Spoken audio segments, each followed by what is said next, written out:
call this meeting to order. I need a motion to adopt the agenda. I'd like to make a motion to adopt the agenda for May 15, 2023. Second. Roll call. Commissioner Lapine, Yes. Commissioner Lindsay, Yes. Commissioner Mobley, Commissioner Singleton. Yes. Motion passed. Approved. I need a motion to accept the minutes from the board meetings for April 17th, the regular board meeting, and April 25th, a special call meeting. Madam Chair, I'd like to make a motion that we accept the board meeting minutes from the April 17th, 23 regular board meeting and the April 25th, 2023 special call board meeting. Second. Commissioner Lapine, Yes. Commissioner Lindsay, Yes. Commissioner Mobley, Commissioner Singleton. Yes. Motion passed. A motion approved. Do we have any public input? We do not have any public input for this evening's meeting. Thank you. Next, we'll have the financial report, and I understand Ryan's going to be on Zoom. That is correct.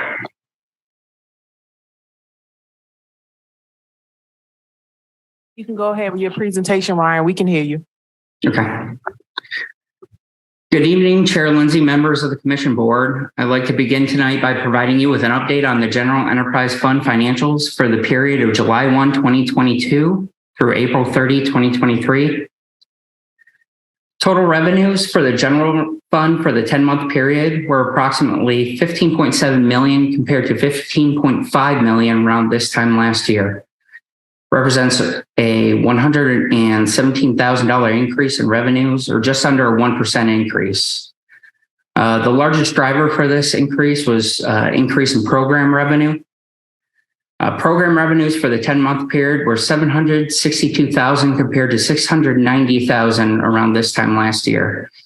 Represents approximately $72,000 increase in revenues, or approximately 10%. Parks and rental revenue, as well as recreational and athletic revenue, were the largest drivers for the increase from this time last year. General fund expenditures for this period were $12.4 million compared to $11.9 million around this time last year. Represents approximately 3.9% increase, or $458,000. The biggest driver for this increase would be fleet costs that's related to fuel, repairs, and supply expenses being up from this time last year, as well as IT expenses. We had the Kronos licensing and supply increase due to the RecTrack implementation and the need to purchase additional card readers. We also implemented the COLA increase for the last part of the year, the last half of the year. That was effective in January, so we did see a corresponding increase to our salary and fringe expenses.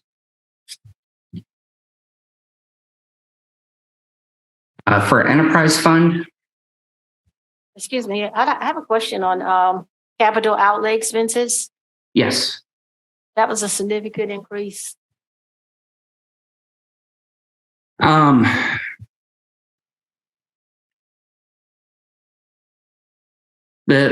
can provide a breakdown of the expenditures that we incurred. There was an increase, from the last period, due to, from last year. Because we had some incurred expenses related to the Friarsgate project, wrapping that up, as well as related to the tennis court project.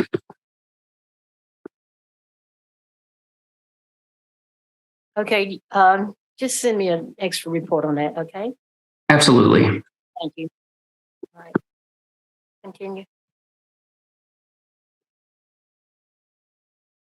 For enterprise fund, revenues for the current period were approximately $903,000 compared to $884,000 this time last year. Represents approximately $19,000 increase or a 2% increase. The largest driver for that was our green and range fees have increased from this time last year. Total enterprise fund expenses for this period were $761,000 compared to just over $1 million around this time last year. Represents approximately 27% decrease or $286,000. The largest driver for that was capital expenditures. Last year, we incurred costs related to the sand trap renovation and roofing repairs that were done at Linrick.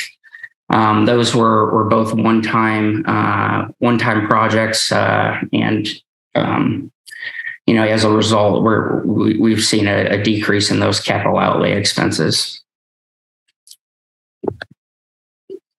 I have one question. Miscellaneous expenses, you show $243. $243. Yeah, miscellaneous expenses. Those are typically when we do our cash receipts, our daily cash receipts for Linrick. There may be essentially like either an overage or shortage in the cash drawer. That represents a positive amount. So it looks like year to date, it's about $243 is what that comes out to. But typically we do see some slight differences per day. It's usually just a few cents to maybe $1. Okay. Any other questions? Yes, Ryan, when will you show the depreciation expense? Does that happen in a different quarter or is it just not there? It will.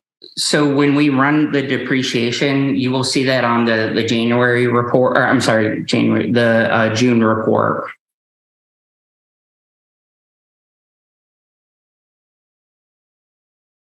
I'll see it on the June report. Yes, we typically will run the depreciation at the end of the fiscal year, and you'll see that expense hit the report in that period.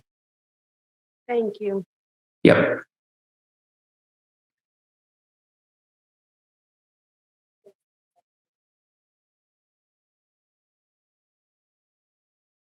Any other questions?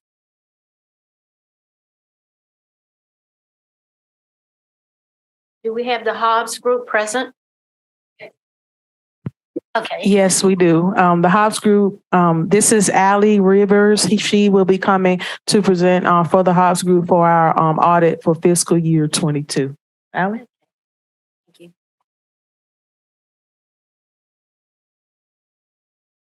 Good evening. Thank you for having me tonight. My name is Allie Rivers. I'm the audit manager at the Hobbs Group. We're a public accounting firm located off Laurel Street, so we're right downtown. We've been doing the annual financial statement audit for the commission for the past couple of years now. Probably, if you're familiar with my face, I'm just getting out of maternity leave. So this is my first day back really from maternity leave. So I might be a little rusty.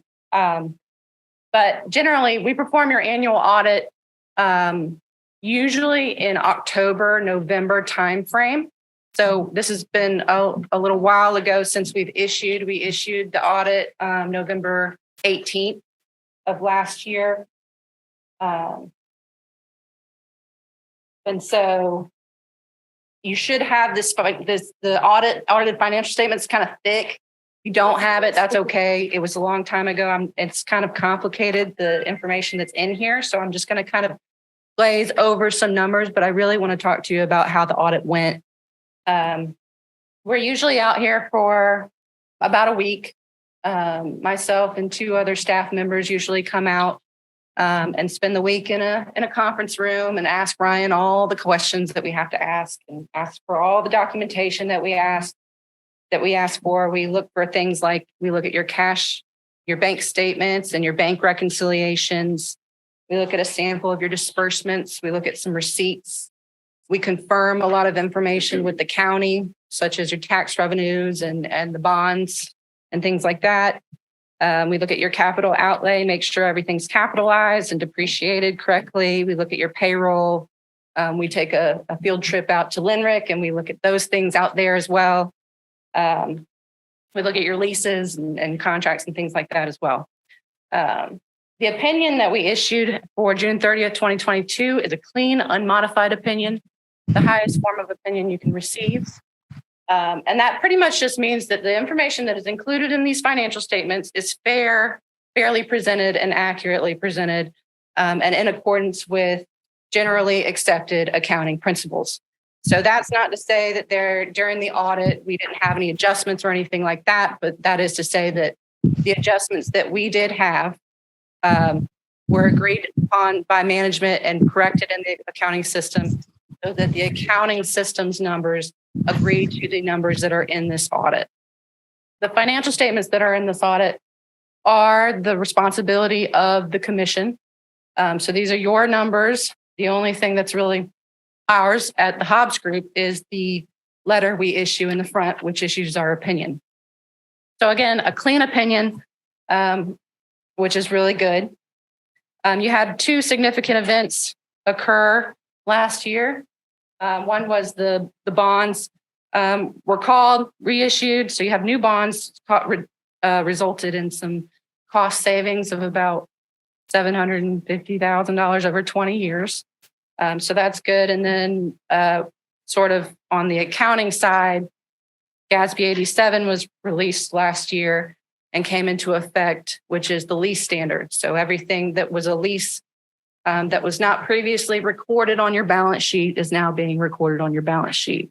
So if you have, say, a dump truck, you're paying over time for, say, 7 years, rather than expensing what you pay throughout as you pay it, you're now taking the set present value of paying all 7 years worth of that dump truck, and you're putting it on your balance sheet as sort of like what you're going to owe on the dump truck until you're done paying until the lease is over. There are a few things I was going to go into in these finance. Question. Yeah. So the dump truck on the other side of the balance sheet too is an asset. Right. So it kind of balances out. You're not just showing this big new liability. You're also showing ownership of the dump truck that also gets depreciated. So you are incurring a new liability. You also have a new asset, sort of overcomplicating just for the accounting world. There is a note related to the lease standard, and it describes your leases that you have, describes the monthly payments or whatever kind of agreement is set up for each lease. And it also describes sort of your annual outlook, how much you're going to be paying on each lease throughout the lease. I'll tell you, that is note F on page 37. Another interesting note in here is your GO bonds, and that is in note F as well. And it describes the payment terms and things like that of the big GO bond. As you know, you're a component unit, or you're sort of an arm of Richland County, and that is why your audit is due by December 15th. Sort of, we kind of get our reporting done here so that we can kind of give it to the county, and they take these financial statements and roll it into their financial statements. We have not missed that deadline yet, and Ryan and his staff are super helpful in making sure that all the documents and anything that we request is received timely so that we can meet that deadline. The financial numbers that I wanted to kind of point out from last year So I seem to be talking about Linrick this year. You brought in about $1 million worth of revenues for Linrick, and you had a Excuse me, good what page year. are you on? I'm sorry. Let me know what page you're on.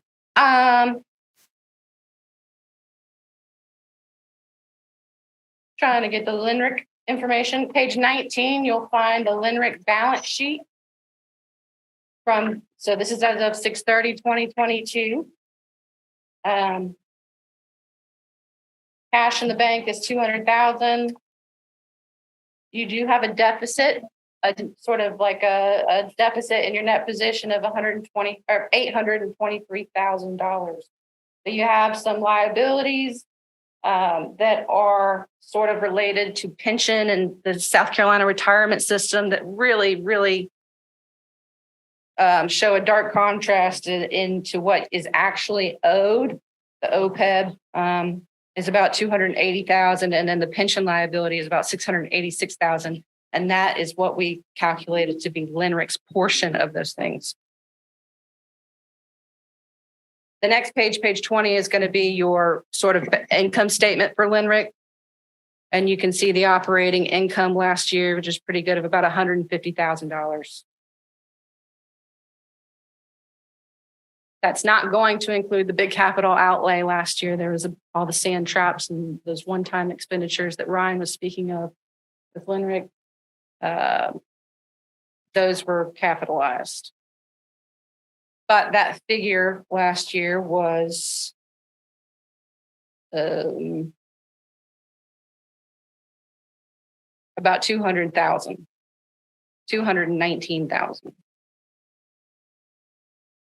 The other thing I wanted to point out was your program revenues of about 778,000 last year, which it sounds like from Ryan, y'all have already surpassed that amount this year by April 30th.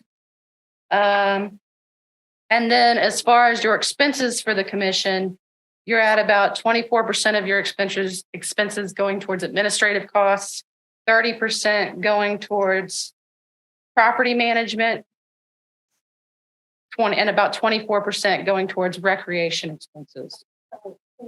Sorry, Katie, I have a question. Those numbers that you just shared, is that in this report? Those block numbers, like 24% towards administrative, 30%? So those numbers are not, I just kind of calculate them based off page 14. Page 14 is your statement of activities for the commission as a whole. So you'll see total expenses of about 16.3 million. And then it breaks down of that, what's administrative, community relations, property management, recreation, and depreciation and amortization, as well as interest. Thank you. So for the depreciation you were wondering about earlier, Yes. about for June 30th, 2022, it was about 2.7 million for the annual depreciation expense. But that does not include Linrick. I can tell you Linrick too. On page 20, Linrick was about 93,000.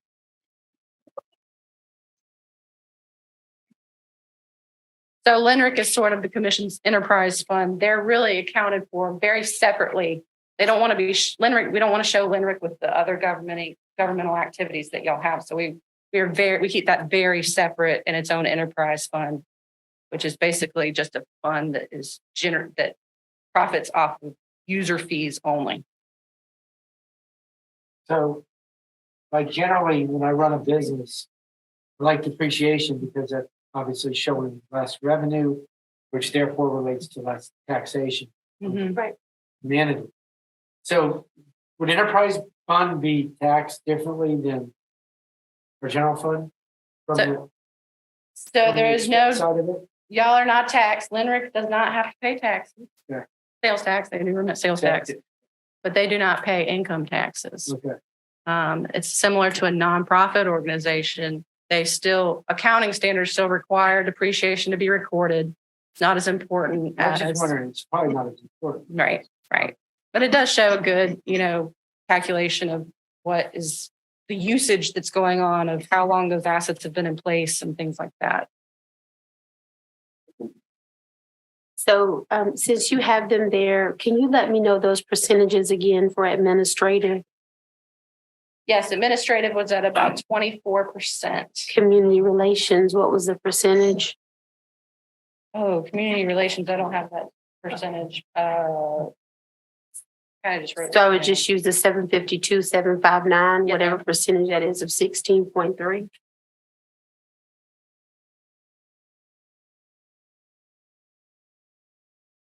And also a good breakdown to see further kind of what's in those figures, or to see kind of like maybe payroll. If you wanted to see payroll, there's a budget versus actual report in the back behind all the notes to the financial statements on page 55. The general fund budget versus actual is located there. And it breaks it down by kind of salaries, program expenses, operating expenses, professional services, things like that.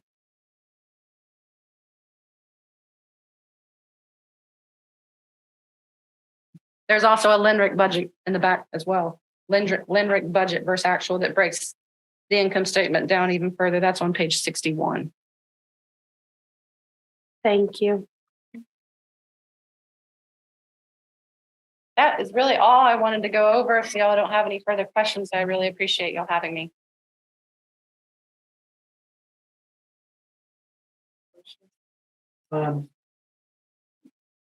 Something that my business for was telling Donzetta today, I think been in this board for, I think we're on 5 years now.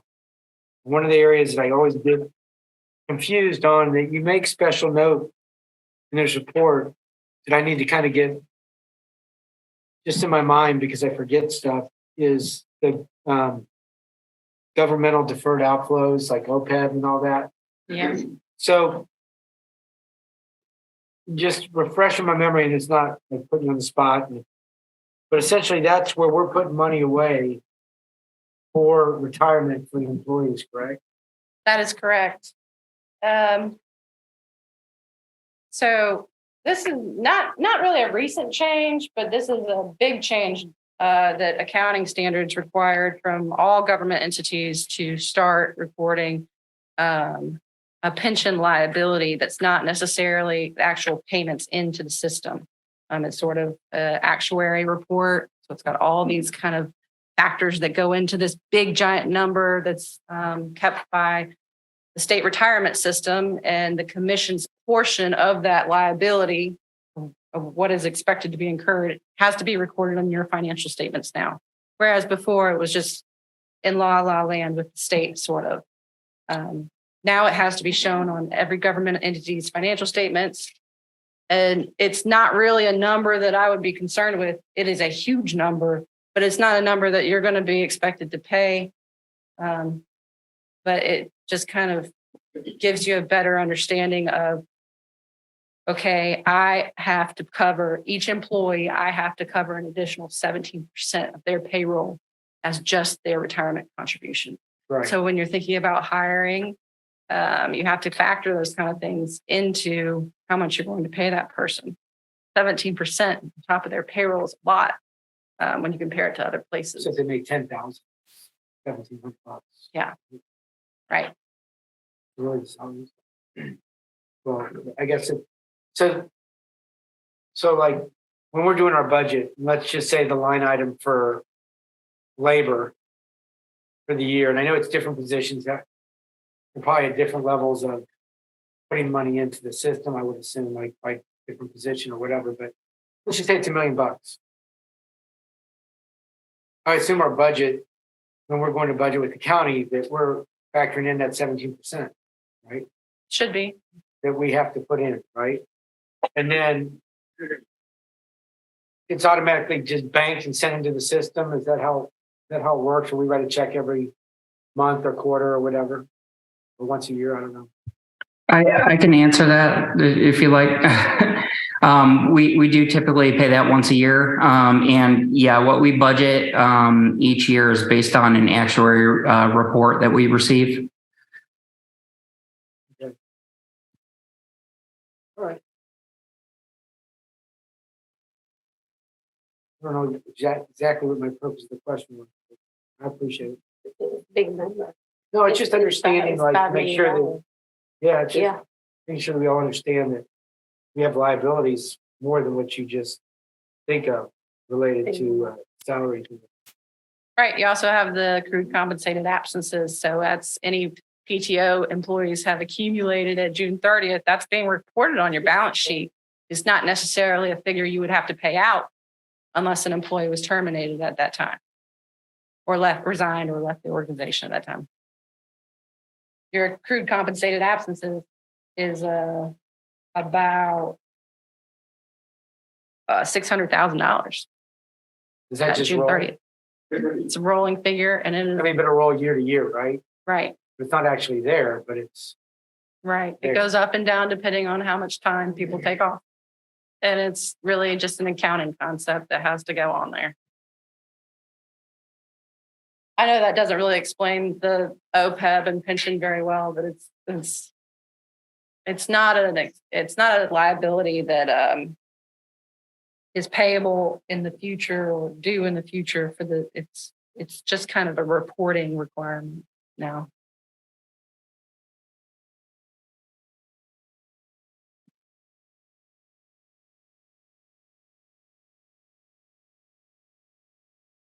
Any other questions? no, I'm good. Thank you so much. We appreciate you Thank you so coming. much. Thank you. thank you. Thank you, Ally. Next, we have unfinished business. Ryan, are you ready to discuss the corrections made on the update budget sheets? Sure. So we submitted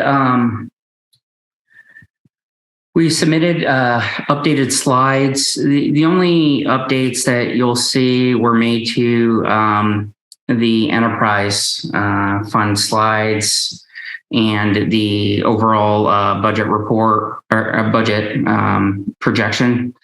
We did update those headings to ensure that they read correctly. There was an issue where under the expense columns, it was showing an incorrect fiscal year, and so we updated that. The figures did not change. Figures remain the same.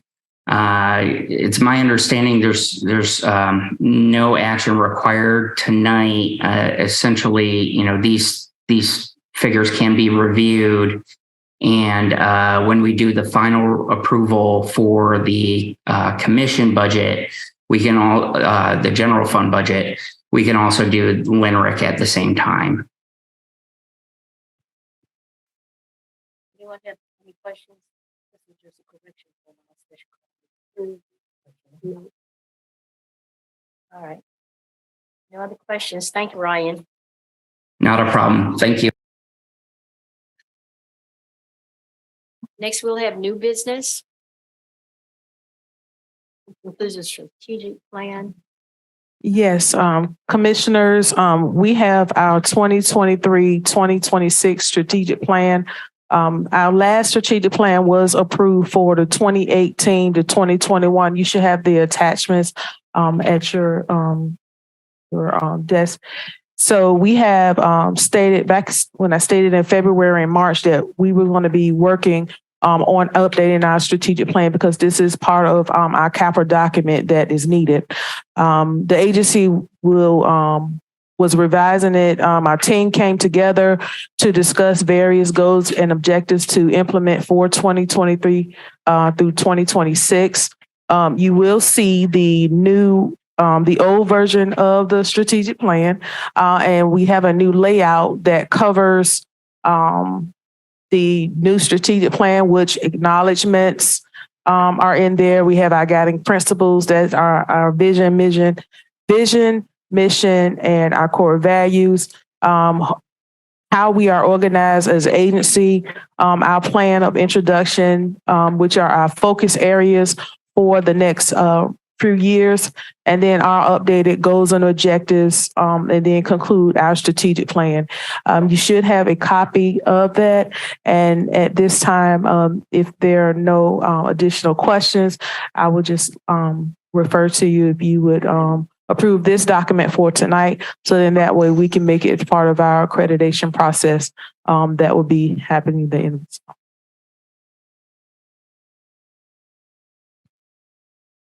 Have any questions on the strategic plan? I know it's your first time reviewing it. I mean, I need time. And should be the book. I know You want the book? you have the book. Yes. Yep. Yes. That's the new layout. So at first glance, it looks great. So I know that a lot of folks probably put some hard work into this. I want to say thank you. Is this document needed for the May 26th visit or? Yes. Okay. And what we would do, if it's approved tonight, we will, because they would need it for evidence, we will go back and kind of put a stamp of approval as approval date on the document itself and be able to submit it. We've already just, because they recently asked us for one of the standards, this standard for strategic plan, to just provide them a currently now a draft of what will be coming to the board. So when they come for a visit, will they look at the one that was approved previously, 2018 and 2021, or will they be just looking for the one that's presented as an artifact? So currently what we did for our deadline that we had to meet in March, we provided the 2018 to 21 strategic plan so they could know which one we was actually working from. Also, we provided a matrix showing updated strategic plan goals that were accomplished. So then we updated this strategic plan because it was in question. Do we have a more recent one? So at this point, it sounds like this document is for tonight to be approved so that it can be provided for the upcoming visit at the end of the month. Yes. If it's not approved, would you go back and do other ones? If it's not Corrections? approved, then this is one of our fundamental standards that needs to be done in order for the accreditation visitors to come. This is a fundamental that cannot be missed. Can you add to it if we want something changed? To the strategic plan, Yes. if you approve it. That be you amend the strategic plan. Would that be a fair question? Yeah, that's what I said. Well, it can always go back and revisit to add to it, but we do have to provide, when it was adopted. And everything. Right. Do we have any other comments, questions? And the reason why we're asking this is taking a look at this for you. Do I have a copy of it?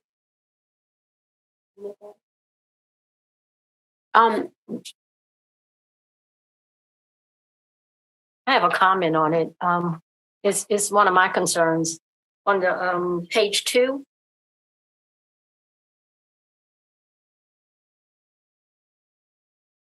I think it would have been helpful if you had labeled some of the pictures that are in here, such as the one with the employee of the year and 2 employees. This one. Oh, it would have been nice to say this was the employee of the year and maybe put his name there. You said page 2, that's acknowledgement. Page 5. It's just like pictures, but it's no. Well, those pictures are actually showing as part of goal 1, where we retain, attract and cultivate employees about, training. So those are just some pictures that were kind of added, whether they was in training, whether they was doing the training, kind of just recognizing the staff. So those kind of were those pictures. And the employee of the year was in the center of it. On page 2, I have a problem with the way the pictures are for the board and the foundations.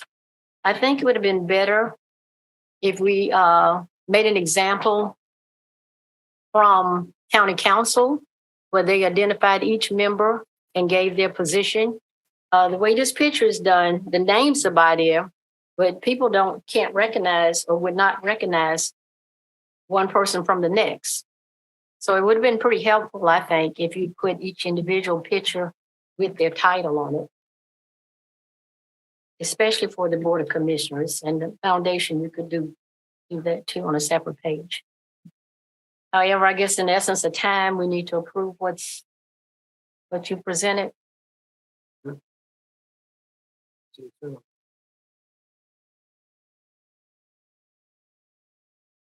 Can I get a motion to approve the strategic plan? Yeah, That a motion? yeah. Madam Chairwoman, you'd like to make a motion to adopt the 2023-2026 strategic plan. Second. Commissioner Lapine. My apologies. Commissioner Anderson has joined us. Commissioner Anderson, Yes. Commissioner Lapine, Yes. Commissioner Lindsay, Yes. Commissioner Mobley, Commissioner Singleton. Yes. Motion approved.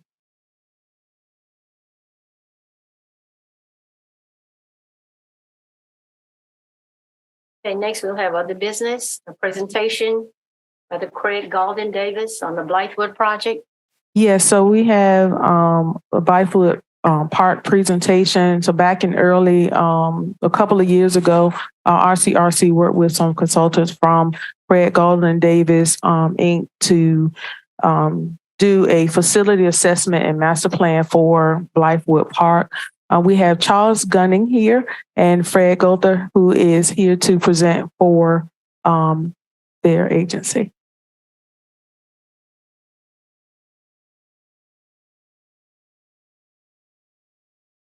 Thanks for letting us be here to share the progress in this master plan for Blythewood Park. So the commission engaged us in mid-2021 to take a look at the park and prepare a master plan. And I just wanted to talk 1 second about the purpose of a master plan. The intent of that is really to be a guiding document for the long-term development of the park. So we evaluated existing park facilities.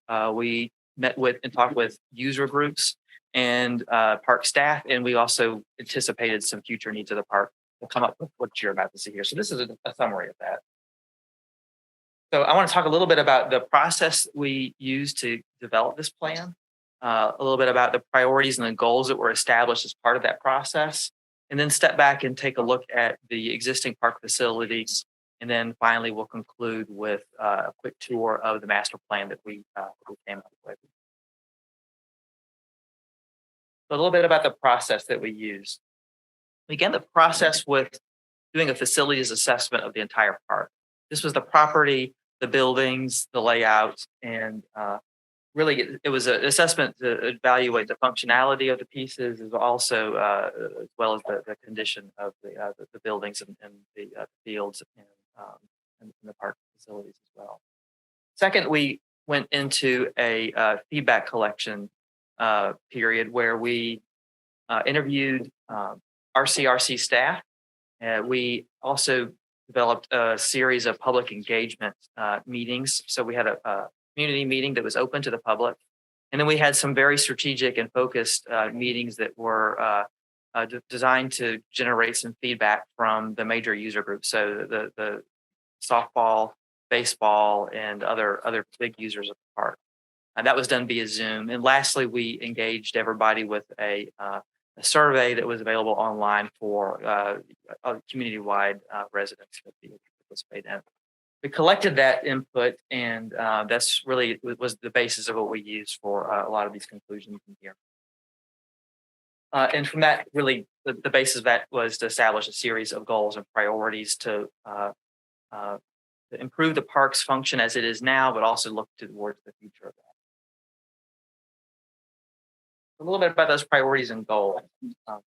One of the major things that we observed as designers, and also a major thing that we heard from community feedback, was the site connectivity. The site is kind of a funny shaped site where the gym building is on one side and the ball facilities are another. So there was a lot of discussion about parking, about how to get access to the different park facilities. And one really big thing about that was when there's a tournament and there's a lot of park users, is how that works. So that was a big piece of the feedback that we got of that. Circulation, parking, and wayfinding were really the cornerstones of those pieces. Park capacity was also another source of discussion. A lot of the user groups felt like there was a need for more fields and capacity there. So we incorporated those concepts in the plan as well. And lastly, some new amenities that were identified as wants and needs. That was pickleball, some playground enhancements, and additional multi-use fields. So like practice fields for football or soccer, as well as incorporating some walking trails and disc golf. And the final piece of that is, with the size of the park boundaries that's here, and the thought that we would be adding some additional amenities, we felt like we really needed to take a minute to look at how we could expand the park because it's tight. And so I want to, that's what we'll hone into on just a second here. A little bit about the existing park facility. Just up on the screen here is just a highlight where you can see the existing park boundary where the gym is at the top and then the 3 ball fields towards the bottom.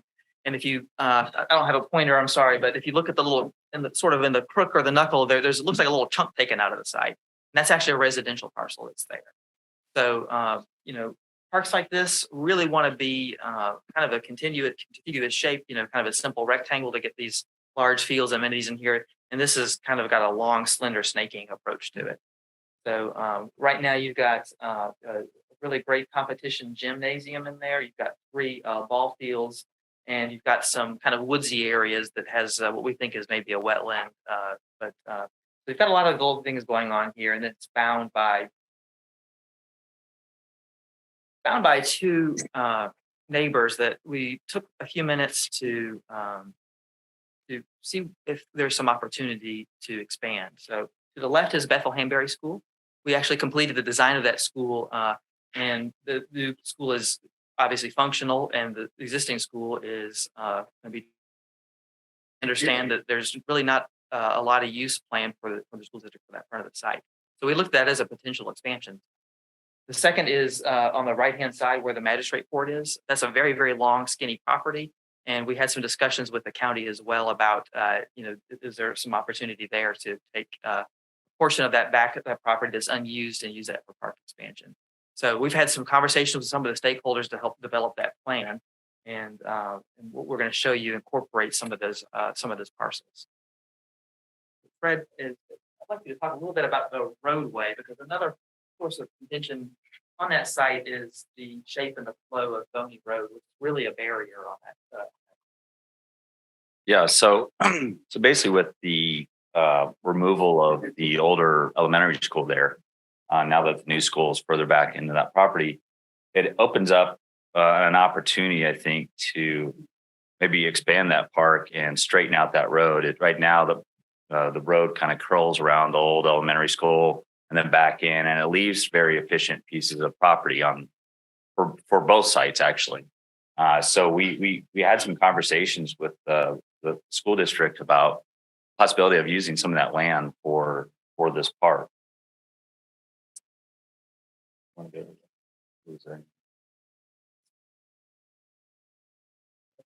Here, let's move on and I'll give you a tour of the master plan that we came up with. And again, this is really to address those high level goals of some additional amenities, improving the connectivity and the flow in the site. It includes more parking, better walkways, and also addressing some of the facility needs, some deferred maintenance, and some other condition issues that are existing in the park as well. So with the straightening of Bond Road, we have the ability to expand, almost have another cloverleaf set of ball fields. I know there was a lot of our early discussions, there was high demand for more ball fields at this park. And so we saw the expansion of 4 additional ball fields to make that cloverleaf efficient layout with a press box and all that in that old kind of piece of property that that the road was creating this weird geometry. So once we straightened out that road, we were able to get that facility there, and we feel like that facility could be built in phase 1 while you still play in the other fields and have without any sort of kind of let down and play of games in the summers and all that. And then once that we were able to kind of do that phase of those fields, we'd be able to come back to the other section where there's some ball fields. And with the magistrate property opening up a little piece of that property, we felt like we could get another efficient cloverleaf type layout of fields. And we, in our history of kind of designing these fields, we find like it's most efficient. You put the press box, the restrooms, and all that centrally located, so you don't have restroom buildings or concession buildings kind of far away from the fields. So this plan does take into account that there is the potential to have some partnership or some property sharing agreements with both the elementary school and the property behind the magistrate court. So if you notice on the left side of that, there is a multi-purpose play field on the left, and that is on school district property. And that is something that the school district has indicated they are open to having some discussions about. And below that is existing gymnasium that the school district has potentially offered for use for recreational functions for the commission as well. On the right-hand side, the relocation of those, reconfiguration of the existing baseball fields in that more efficient, compact shape does allow us to fit an extra field in there, but it does require a little bit of the property behind the magistrate court to make that work as well. So those are kind of the big pictures of the moving parts of that. One last thing I will point out is in this scenario, we do maintain access to the residential parcel in the middle. So that remains a residential parcel if need be. We've maintained access through a drive and through parking lot access. So that easement would have to be just have to be open for that person to use that.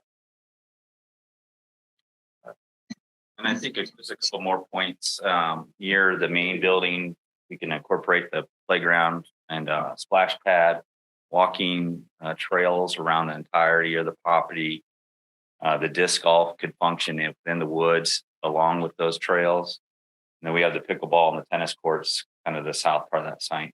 And also, I just wanted to say there's some efficiencies now as we're grouping some of these fields together that we're getting more parking to kind of happen, which is always an issue when we do large park master plans like this too. So making sure that we have enough parking and people aren't crossing roads and all that is key with this layout also.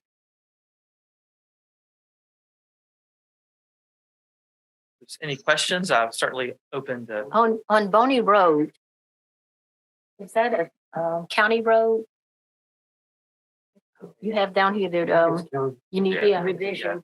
We should Bunny Roads count. We think that as a county road, we Yeah. needed a little due diligence of that. But we also think that SCDOT probably want to have some involvement in Okay, it. so that's not private property or. Not bone. Correct. Right there, yes. So, yeah, with the fact that Boney Road does serve the school, there is some DOT involvement with that as well. We have gotten feedback from the school about that relocation or straightening of it, and they're very excited about the idea of that. I think the configuration of it is and drive access to the school as it exists now is something that they have had some issues with. I have a question about, you mentioned the conversation with the school district with the property across the street. So the multi-use field and the existing gym, when you were referring to the school district owned property, is that that multi-use field? That's the school district property, correct? Correct. Yeah, and they were in those early conversations. They were open to the idea of having that developed and being used for public use. Both of those, the gym and that small field. I'll have my cursor over that Right. there. So I remember some conversation a while back about this particular plan. Was there any plan to connect the property? Because I think we were concerned about Boney Road being a county road and having access to cross the street from the main rec building to exist this other gym or a field.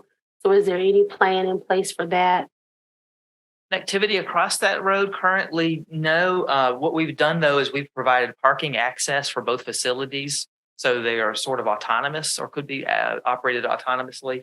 There is for your current gym up here, there's a pretty large parking lot that's some space available for that. And then for the one that's on school district property, there's also significant parking opportunity there as well. So I think that addresses the parking needs. But connectivity, if there was if you had something going on that you needed to travel from both ends of that, you had to deal with road crossing. So this is, in theory, if we can use like the upper left-hand corner of ball fields. Are those the ones that are currently there? Because I know there's some fields there now. No. No, there's these. So that's contemplating that Bethlehem Hanbury and this district's going to let us use that property. Is that correct? That is I correct. don't know that for a fact, but it's possible. Correct. So when I'm looking at this map in green, other than the Bethlehem Hanbury multi-use field, so let's take from the road to the right, everything in green, including the 150 parking spaces. How many acres is that? The total acres of that, I don't have a. Rough, like real rough? The existing site here is around 21.6 acres. Okay, So probably 38 acres. okay. And then industry standard for amount of parking spaces per softball field? Is there, off the top of your head, I don't expect you to know, is there, like you said, 150 spaces, which is great. Yeah. But I don't know if that's too little or too many. Well, I don't know. So you would have a combination of, there's 120 outside this building, 150 here, 240 down here. Okay. So when did you guys start working on this? We started in, we were contracted in mid 2021, and then this was completed, I think in January, February of 2022, about the timing of that. And then in March of 2023, they announced Scout Motors, which is going to be a massive, massive impact on Blythewood. And so, not saying that we have to go back. I mean, we need parks, but I think we need a park 5 times the size there to support what's going to happen up there. And unfortunately, we're not allowed to sell this property because it'd be worth an absolute fortune. But what I'm saying is, if we could somehow do that, leverage it, just go down the street with the town of Blythewood or whatever, and find a nice little 60-acre square, we could really accomplish a lot. So I just wonder, you got, I think 4 pickleball courts, is that right? Yep, it was taking the existing tennis courts and turning that into pickleball. I'm just saying, right, pickleball is big, and we all are in support of it, and I'm in support of the parks. It's just, I just wonder if we really have to, before we do anything, and just realistically figure out, is this going to accomplish with the dollars that we have that needs to happen? I don't want to slow down on parks, but I also want to be very smart in our growth. So that's what I'd ask my commissioners and their thoughts, like smart growth, if you will, for parks. Right. So it looks like on this plan, you took the existing tennis court and turned it into 120 parking spaces. Yes. Yeah. And then, so we're looking at about 700 places. When you did the survey, you mentioned earlier, you did a survey of community members. Was that in 2021? That was in 2021, yes. That was in 2021. And if I could just one thing, just to your point, it's really the purpose of this master plan is to see what fits and see what those needs are. Okay. So this is really the purpose of that, so that you guys can evaluate that to see if this is the right roadmap. But this is about as much a capacity as we felt like we could get out of that site. Well, I appreciate it. I mean, I think I would challenge you guys to come back or, you know, to give us an idea is there something smarter, right? Knowing that we know what's going to happen with Blythewood. Just maybe a better open space, take all the fields out and move the fields a mile down the road. I don't know what's available, what's not. I know that there's a bunch of industrial growth, yada, yada. But my point is that this is the kind of planning I think we need to do, but I think we also have to be smart. But this is going to become a real issue real quick. And we have a chance as Richland County, from our side of it, to look like heroes again if we can get with the town of Blythewood and really put some sort of group together. You know, you guys obviously are entrenched in it, that figure out. I appreciate this plan, and I know that certain things have to happen. And I know that I remember talking to the district that they were at one time amenable to helping. It's just a matter of making sure that we're getting accomplished everything we need to get accomplished. And I'm not sure how that gets done right this second, but I do appreciate that. Yes.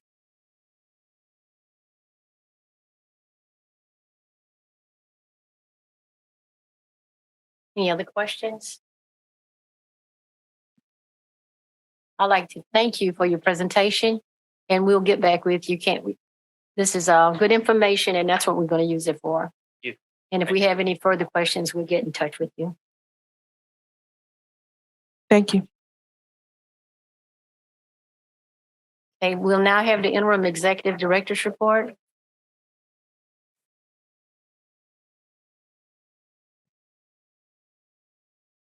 Commissioners, I have a few updates for you tonight for my report.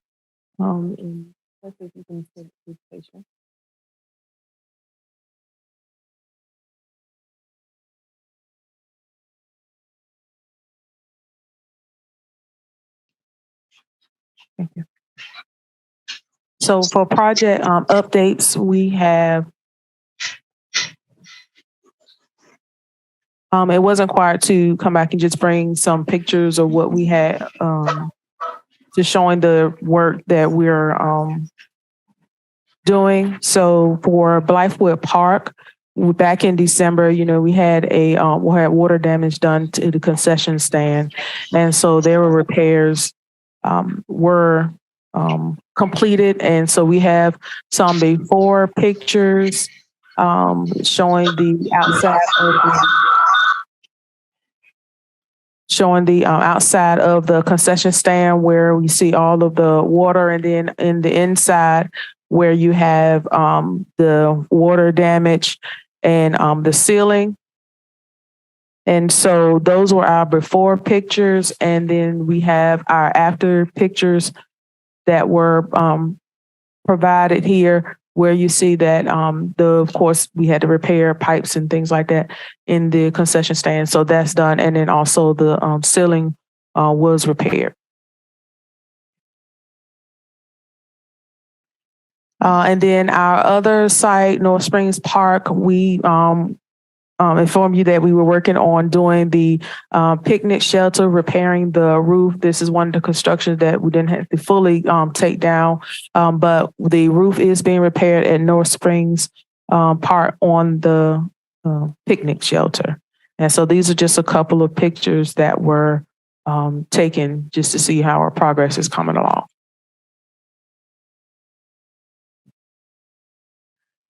In addition to my report, we have just want to give you an update of the fiscal year 24 budget updates. We had recently the meetings over at County Council. May 2nd was the first reading of the fiscal year 24 budget. Then we had on May 4th the general fund work session. And then on May the 11th, the public hearing. And just to inform you that I, along with myself with Ryan, were in attendance to these previous meetings and additional remaining meetings that we have for fiscal year 24. Budget will be on May the 25th. They'll look to do a second reading, special call meeting. It is scheduled for 6 o'clock. And then the regular June meeting, which is on June 13th, that'll be the third reading, and that will be at 6 o'clock as well. In your packet, we have provided the agency game plan that's for May through August. And our capital visitation is scheduled for May the 30th. Once we finalize our schedule with them, I will be sending that to you just in case if you were able to get on any of those days that we have the visitation. And that concludes my report. Go ahead, you have questions? Yep. Because I do. I got a comment and get my act together. I wanted to say that in regards to the Meadow Lake shootings, I thought that, that in my opinion, I thought it was handled well by us and by the county, obviously. And as we all know, that after hours and whatnot, it was a very late time, and we don't probably have to get into that. But with that said, I did call some people at the sheriff's office trying to be proactive about, we can't monitor every park and every minute of the day, but what kind of systems could there be put in place to maybe help us foresee issues in the future? And I was given the name of a system that the county uses now called Flock Safety. And what it does is it's like when license plate, unless you're going 140 miles an hour, if you're going over 140 miles an hour, the cameras don't work. But as a car comes into the park, if there's any sort of infraction with that license plate, sheriff's office is notified immediately that there's somebody that's come onto your property. And, this is the issue. And I didn't know, and I think the cost is, a couple grand per camera per year for the monitoring and everything. And I know that we didn't budget, or maybe we can still budget for that. But I kind of feel like if we'd had cameras, let's say out of Meadow Lake, this system, that there would have been one car that might not have paid the property taxes, or one car that had some issues with it, because generally a lot of cars have those issues. But anyway, I'm thinking that maybe a proactive move for our parks, and it could be looked into, where this could take place. And if it is smart, it might not be smart for us, but I don't know if you could put together a task force within our agency to maybe study this and see what your recommendation would be. This is a good system, or if there's something else that would be smart for us to have. That so at 1 or 2 in the morning, if there's a large gathering, we know that there's a large gathering, and we need to let the county sheriff's office know to come out there, just to maybe start looking after our parks in these off hours where I know it's virtually impossible for us to be everywhere all the time. Just a recommendation. Thank you, Rob. I also heard that Hoffman Road Park was involved in one of the parties too. So it might be a good idea to look at several parks. No, I'm thinking things have happened. I'm thinking all of them, or 20 of them, whatever. But I know. But if you had these Hoffman Road was cameras and all of a sudden you see 10 cars at 1 in the morning that they haven't paid their property tax, or have a infringe, they didn't pay a ticket or something, then boom, and then they'll send an officer out. And they said it's been very, very effective. Right. I don't know, Brittany, if you've heard about that or anything. Yes, yes, block cameras. Absolutely, I second that. We need to have, I don't know if it's our safety, security, something like that, take a look at what our options are, either for cameras. I also will tell you that the sheriff's department and also other local police agencies, they use grants to pay for these cameras, because the the implication is far further reaching. It's getting folks who are misbehaving, but it's also identifying people who are missing or lost or whatever. So that definitely can fall with a grant opportunity for us as There should well. be some kind of grants out now. Well, need to like I look at- said, grants Mhm. or budgetary, put it in the budget, That's right. you know, and if it's 20 cameras at 25 and that's $50,000, that's better than one person being shot. Period. Or, you know, robberies, whatever. And I'm sending that information to Mika.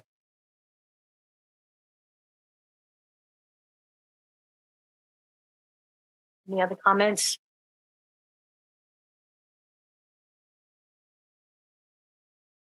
Okay, Ms. Felicia?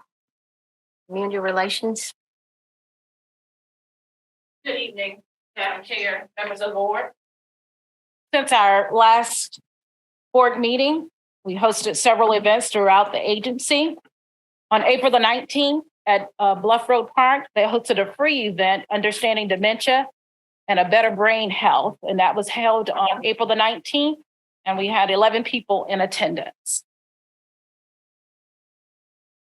On April the 22nd, we had the Farm Fest and Family Day at Gaston Park Community Center. We had more than 100 people in attendance. We'd like to say thank you to our interim executive director, Tamika Williams, for driving down to Gaston to celebrate. They had the whip train, the bounce house, they had DJ Pac-Man. They also had several performances from schools, including Lower Richland High School, Southeast Middle School, Horry Hill and Elementary, and Gaston Elementary. They had food and fun.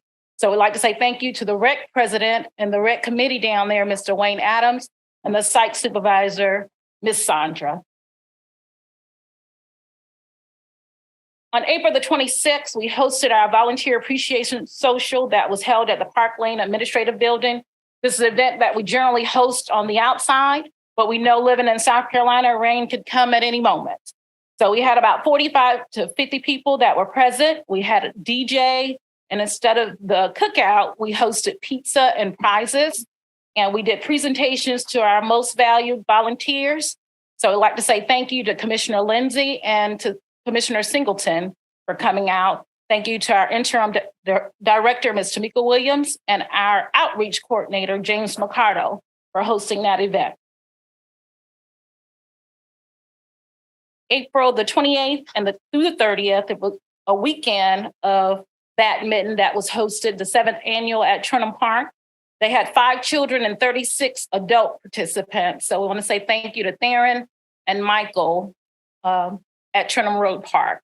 The participants received certificates and swag bags. On April the 29th, we hosted the Pine Grove Rosenwald Heritage Celebration at Pine Grove Community Center. We had over 100 people in attendance. I'd like to say special thanks to the rec president, vice president, Ms. Brenda McGriff, for always hosting this event. And in attendance, we had our interim executive director, Ms. Tamika Williams, and Ms. Ashley. So thank you for attending the event. And we'd like to say thank you to the site supervisor, Ms. Sunshine, for hosting. On April the 29th, we had a lot going on the 29th. They had the Sweet Potato Festival in Hopkins with over 8,000 people in attendance. We'd like to say thank you to the Sweet Potato Committee for hosting another successful year. We'd like to say thank you to Commissioner Mobley for your attendance. We also like to say thank you to our staff. We had a lot of staff presence there, but we wanted to say a special thank you to Leslie, to George, Latashi, to James, Tayana, Roderick, Jamie, our park rangers, and the site supervisors, Kenny and Della. So thank you guys very much. And we also like to say thank you. I couldn't leave this out. To our rec president, Ms. Carletta Wilson. On May the 4th at Bluff Road Park, they hosted community awareness. They had summer gardening success, and they said 10 people were present and stated it was well organized. So we'd like to say thank you to the site supervisors, Henry and Cynthia, for hosting this event. On May the 11th, Gaston Park hosted a Mother's Day potluck brunch, and it was held with 31 people in attendance. And we'd like to say thank you to Sandra for hosting this event. Our upcoming events for May on the 16th, we have another community awareness that's going to be held at Bluff Road Park, and it's healthy eating for healthy living. And on the 20th, we have Puzzle Palooza that will be at St. Andrews Park. We have the Polo pop-up market that will be held at Polo Road Park. And in June, we have lupus awareness on June the 3rd at St. Andrews Park. On June the 10th, we have Big Man Basketball Clinic that will be held at Bluff Road Park. And on the 16th, we'll have Juneteenth celebration at Eastover Park. And on the 18th, we'll have Juneteenth kickball jamboree at Perrin Thomas Community Center. Thank you. Thank you. Thank you.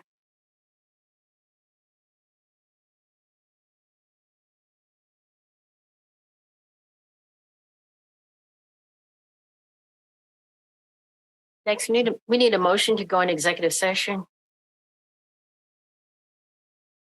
Madam Chair, I'd like to make a motion that we move into executive session. Second? Commissioner Anderson, Yes. Commissioner Lapine, Yes. Commissioner Lindsay, Yes. Commissioner Mobley, Commissioner Singleton. Yes. Motion approved.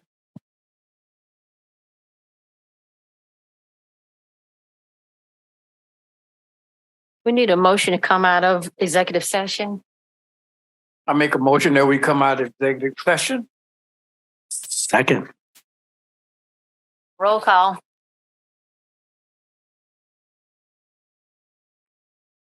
Dean, yes.